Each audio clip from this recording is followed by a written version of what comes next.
মেটে রাজহাঁস বা ধূসর রাজহাঁস অ্যানাটোলি গোত্র বা পরিবারের অন্তর্গত আনসেরগণের অন্তর্ভুক্ত এক প্রজাতির রাজহাঁস। পাখিটি বাংলাদেশ, ভারত ছাড়াও ইউরোপ, আফ্রিকা, অস্ট্রেলিয়া, মধ্য এশিয়া, পূর্ব এশিয়া, দক্ষিণ ও দক্ষিণ পূর্ব এশিয়ার বিভিন্ন দেশে দেখা যায়।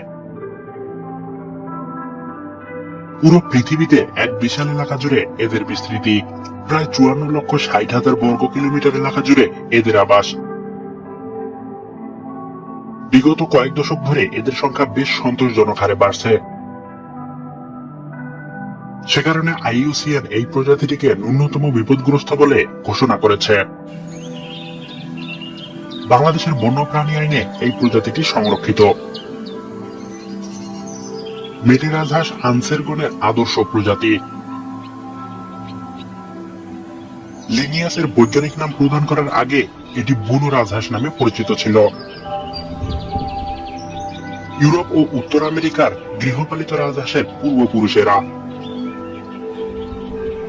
এরা গৃহপালিত থেকে বন্য হাঁসে পরিণত হওয়ার সংখ্যা কম নয়। মেটে রাজহাঁস আনসেরগণের অন্য সব হাঁসের তুলনায় বেশ বড় এবং মোটাসোটা। এর শরীর গোলাকার, নাদুস নুদুস এবং ঘাড় ও গলা যথেষ্ট মোটা। মাথা ও ঠোঁট তুলনামূলক বড়। এর পা ও পায়ের পাতা গোলাপি এবং ঠোঁট গোলাপি বা কমলা। এদের ঠোঁটের আগা হালকা ও সাদাটে। মেটে রাজহাঁসের গলা বেশ লম্বা। প্রাপ্তবয়স্ক পাখির মাথা ও গলা হালকা ধূসর রঙের। এদের কোমর কালচে ও উপরের লেজ ঢাকনি সাদা রঙের। এদের ডানায় সাদা চিকন ডোরাকাটা দাগ রয়েছে। এদের দেহতল বাদামি ধূসর রঙের। পায়ের পরে পেট অবসারণী ঢাকনি পর্যন্ত সাদা রঙের।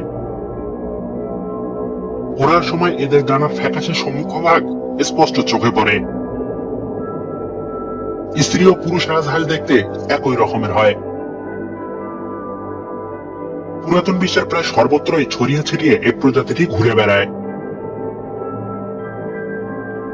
সুবিধাজনক জায়গা পেলেই এরা প্রজনন ও বংশবৃদ্ধি করে।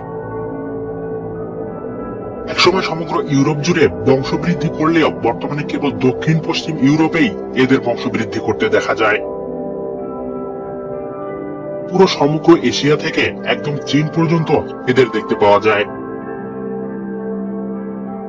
উত্তর আমেরিকায় যাদের দেখা যায় তারা আসলে গৃহপালিত, নয়তো সাবেক গৃহপালিত হাঁসের বন্য বংশধর। অবশ্য ইউরোপ থেকেও এরা উত্তর আমেরিকায় গমন করে, তবে তা অনিয়মিত। বাংলাদেশে প্রধানত শীতকালে বরিশাল ও চট্টগ্রাম বিভাগের সমুদ্র উপকূলবর্তী এলাকায় এদের দেখতে পাওয়া যায়।